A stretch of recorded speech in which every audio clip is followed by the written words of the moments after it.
It is being called one of the largest sports corruption cases in modern history. The FBI announced today more than 30 people, including NBA stars and coaches, have been indicted in a massive gambling scheme. This UFC betting scandal from Isaac Dulgarian's fight. Now there's a major investigation. The FBI is involved. A lot of people are saying there's hundreds of fights. A lot of fighters are coming out and saying that there's been a bunch of offers made to them to throw certain fights. That looked like they were cooperating. And that's all I can say. Tonight, a bombshell rocking the baseball world with an explosive new indictment unsealed today, charging 2 Cleveland Guardians pitchers in connection with an alleged bet-rigging scheme. We're talking about tens of millions of dollars in fraud and theft and robbery across a multi-year investigation. Participated in rigged poker games using cheating devices, an example, shuffling devices and x-ray tables. Again, oldest trick in the book. How many times have we spent Sunday, Monday, and Tuesday talking about the phantom call in the NFL game? Or the late field goal that covers the spread? A lot of times when you look for a complicated answer, it generally is the most basic one.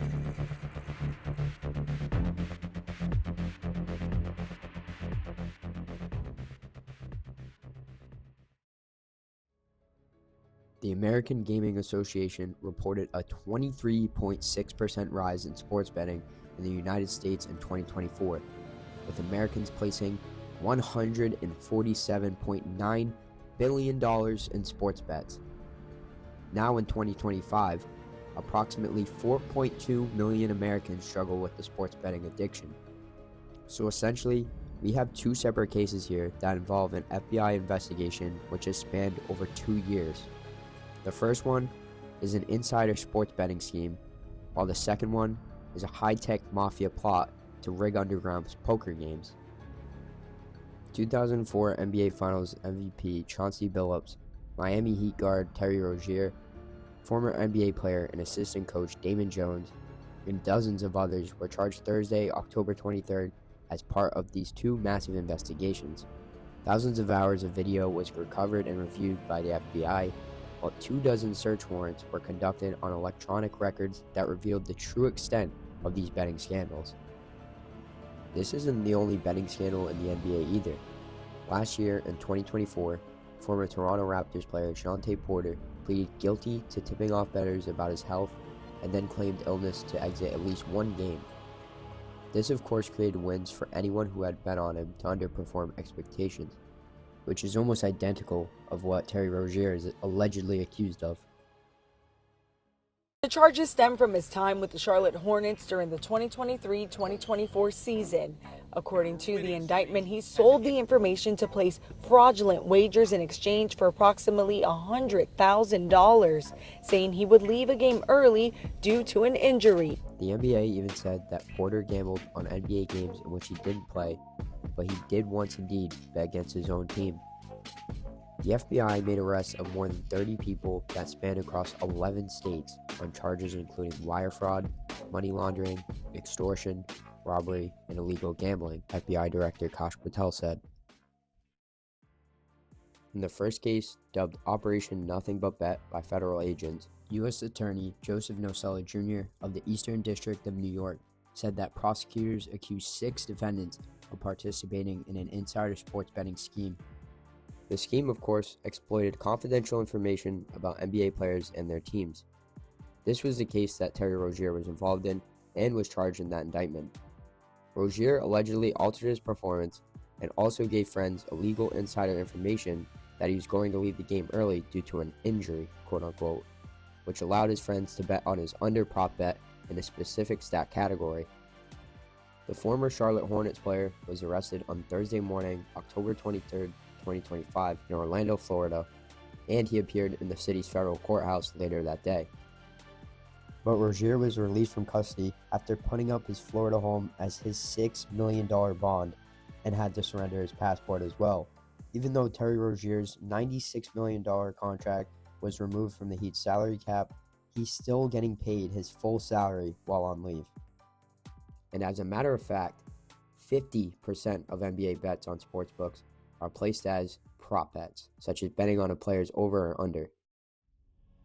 Now, with the second case, dubbed Operation Royal Flush, This case was tied with 4 Locosia Nostra, meaning our thing in English, mafia or crime families. Specifically, the Bonanno, Gambino, Genovese, and Lucchese crime families were the ones involved with this rigged poker scheme. Trying to buy this pot? 800, and you'll know. Prosecutors accused 31 defendants of a plot to rig underground poker games. The suspects allegedly used high-tech cheating gadgets to steal millions of dollars from games backed by 4 of the 5 families that have long ruled organized crime in the New York area. They used custom shuffling machines that could read the order of cards, barcoded decks, and hidden cameras built into tables and light fixtures. Court documents showing one of those shufflers disassembled, and this poker table taking x-rays to reveal cards face down. Losses in this rigged poker scheme totaled over $7 million and still continue to climb. And let me make you understand this, people. It's always going to continue. I did a media deal this morning, and they said to me, Michael, we haven't heard much about organized crime ever since, the Gotti days. We haven't heard much. You don't hear that much. Let me tell you something. They got smart. They're working undercover now. It's not the same as it was in my lifetime. No doubt about that. But they're not going away. And I've said this many times. They're not going away in my lifetime. They're very resourceful, and gambling will always be a major business of Cosa Nostra. Essentially, the floodgates of these betting scandals have completely blown open. On top of the NBA scandals, there's a 23-page indictment filed against former Cleveland Guardians pitchers Emmanuel Clase and Luis Ortiz, as they're being indicted in Brooklyn on charges that they were also involved in a rigged betting scheme. Both pitchers allegedly purposely threw balls so bettors could wager on pitches to be specifically balls, apparently starting as early as May of 2023. They face charges of fraud, conspiracy, and bribery, which includes a sentence up to 65 years if convicted. And that's just for throwing an alleged couple of purposeful balls that supposedly paid them $5,000, then $7,000 when they did it again. But overall, bettors conspiring with the scandal allegedly made at least $450,000 from betting platforms. Or just recently in the UFC, in a non-pay-per-view UFC event, Isaac Delgarian fought Yadier Del Valle. Sportsbooks flagged unusual betting interest in this fight when quote-unquote large bets started flooding in, specifically betting that Delgarian would get finished in the first round. Delgarian went from a -250 favorite and Del being a +200 underdog with a massive odd shift, dropping Delgarian down to a -130, while Del Valle was only +110 within just a few hours. Huge bets still started coming in for Del Valle, even after the odds became much less advantage for bettors. One thing I do know is somebody owes me 50 G's. I'm trying to get 50 G's, baby. Dana White even spoke to Delgarian prior to the fight when these red flags were detected. We're with a company called IC360, and they are the best bet monitoring company in the business. And they reached out to us and they told us that there was some unusual action going on with that fight. Do we know anything? We didn't. So what we did was we called the fighter and his lawyer and said, what's going on? There's some weird action going on in your bet. Weird betting action going on in your fight. Are you injured?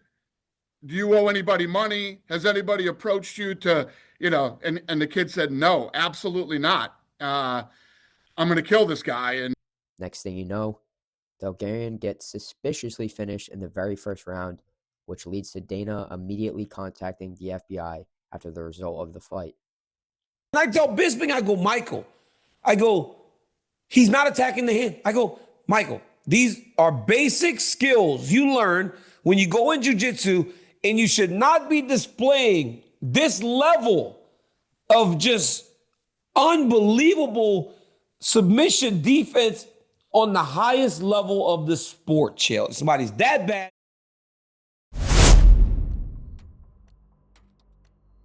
Going nearly 8 years back in time, all of this corruption was doomed to spiral out of control sooner rather than later. On May 14th, 2018, the Supreme Court struck down PASPA, which is the Professional and Amateur Sports Protection Act, aka the federal ban on sports betting. Getting rid of this act meant that Congress can regulate sports gambling directly, but if it elects not to do so, each state is free to act on its own. So for the 26 years prior to that, the Professional and Amateur Sports Protection Act of 1992 made the business of bookmaking illegal in all but a handful of states, most notably Nevada. Much like with alcohol during the Prohibition era, those interested in betting on sports outside of Nevada simply participated in a thriving, obviously highly illegal, black market that's believed to handle an estimated $150 billion in bets annually. And it's not like sports gambling being legalized has started a whole new gambling problem within pro sports. It's always been a problem. It's just now 20 times worse than it's ever been. There's only 11 states in the US going into 2026 that don't allow at least some form of sports betting. So that just tells you how incredibly easy and accessible it is to bet whenever and wherever you are than it has ever been in society. And it's this infiltration of sports that is really frustrating people because people love sports and they want to be able to enjoy this innocently with their kids, with their friends, without being, forced to watch Charles Barkley tell them about his parlay of the day. I ain't never lost gambling. Your record is 3-25. 3-25. That's my record for real? Yes, thank you, FanDuel. Hey, you think it's I'm going on a winning streak, brothers. I mean, it literally takes a single Face ID sign-in and one click of a button and boom, you've gambled away as much of your money as these sportsbook apps have allowed you to. There's been countless incidents prior to these numerous FBI cases, even before gambling was legalized statewide. In 1978-79, Boston College was caught point shaving for the mob, and then again in 1996 when bench players bet against BC. MLB legend Pete Rose was caught gambling on MLB games in 1989. Which is lifetime ineligibility. Did you bet on your own team? Yes. In 1994, Arizona State star guard Stephen Smith was caught fixing games for the mob as well. In 2005, Toledo running back Quentin Broussard purposely fumbled late in the first half of the GMAC Bowl against UTEP for an exchange of $500. And of course, in 2007, when former highly reputable NBA referee Tim Donaghy admitted that he passed information to professional gamblers and bet on games that he officiated. Spurs were playing Charlotte Hornets, and I remember within the first quarter, Tim Duncan had 2 fouls called on him. They're gonna sit him. That changes everything. I'm like, man, this guy can call a game great. In 23 of the 30 games that were competitive, Donaghy's calls favored the team that his partners had wagered on. That's 77%. In only 3 games did his calls go against their team. The calls were even in the other 4 games. The odds of that imbalance occurring randomly, 6,155 to 1. Are the sports leagues going to be targeted? Of course, because they know athletes are easy prey in many, many cases. I'm sorry, they used to come to me, my bookmakers and tell me things, which I'll get into a little bit. Athletes are easy prey. They get themselves in trouble. They owe a debt, and they got to do whatever they got to do to get out of it. Sometimes we have to intimidate them. Sometimes they just play along with us, whatever. But it happens, and it's not going to stop happening. Why? Because today, athletes have more access to gambling than they did in my day. Back in my day, you had to go to a bookmaker. You had to go to Vegas, maybe Atlantic City. Today, no. Today, you can gamble anywhere. So what happens? When they gamble legally and they lose their money legally, what do then? They try to make it up somewhere. They turn to a bookmaker. They have relationships on the street that say, I know how to get you out of this. Don't worry about it. And they do what Chauncey Billups does and a few of the other guys. And this is a widespread net. Hell, I'm sure there's been plenty of game fixes in some of the most significant games in sports history that we as fans have absolutely no clue occurred, were just swept under the rug, and that those secrets will likely follow those involved all the way to their graves. But that should have been a penalty. And Sean Payton is justifiably upset. These incidents are just a few examples, never mind the countless amounts of other convictions, pleas, or accusations where game fixing and illegal betting has occurred. I bet just about every week, on the football games. A couple of dollars makes the game more interesting. Truthfully, I think these cases are really just the beginning. I cannot imagine how many times throughout the years that this has gone unnoticed throughout every single professional sport. Like what Michael Franchise said, in the sports betting world, the more access you give, the more trouble you're going to have. Given the world has advanced incredibly technologically, yes, it's incredibly easy to place a bet, but that also means it's incredibly easy for it to be tracked as well. With this much money at stake, especially in these gambling and sportsbook apps, the FBI will track down any red flags that are detected in a snap of a finger. So nowadays, it's not like these fixed games will just get swept under the rug like they once used to. These athletes will very, very likely get caught and end up throwing away their careers and maybe even their freedom indefinitely. How much more do you need? Especially if you know you get caught, you can do jail time, lose your career. Put a bad image on yourself or your family. Even former corrupt NBA ref Tim Donaghy spoke about this case. He said when it comes to the FBI, quote unquote, they're going to literally scare the shit out of them, and they're going to cooperate because the last thing you want is to sit in a jail cell for the next 20 years of your life when you have a family at home. Donaghy also said that once any of these people spill the beans and provide information to the FBI, a floodgates of others will follow suit, resulting in a controversy so significant that it could shake the foundations of the entire NBA and entire sports world as well. Donaghy said it's going to be widespread. There are going to be a lot of big names involved in this, and I don't believe the NBA will be able to cover something like this up. But now you can bet on every team on a Sunday, on a Thursday, on a Monday in the NFL. You can bet on every Major League Baseball game. It doesn't matter who your favorite team is. You're betting on everything because you're a gambler. You want to make money. So, of course, they bring more interest into the sport. These sports betting addictions ruin the financial lives of the countless number of users that are lured into this very trap. And in regards to the future of the sports world, it could spoil the integrity and authenticity of sports forever. According to the American Gambling Association, the American sports betting industry posted a record $13.71 billion in 2024 revenue, up $11.04 billion from 2023's previous record. Legal sportsbooks also took nearly $150 billion worth of bets, a 22.2% increase from 2023. And you already assume watching this that these statistics are only going to skyrocket, because they are. Sports betting addictions continue to get worse and worse, especially within the younger demographic of huge sports fans.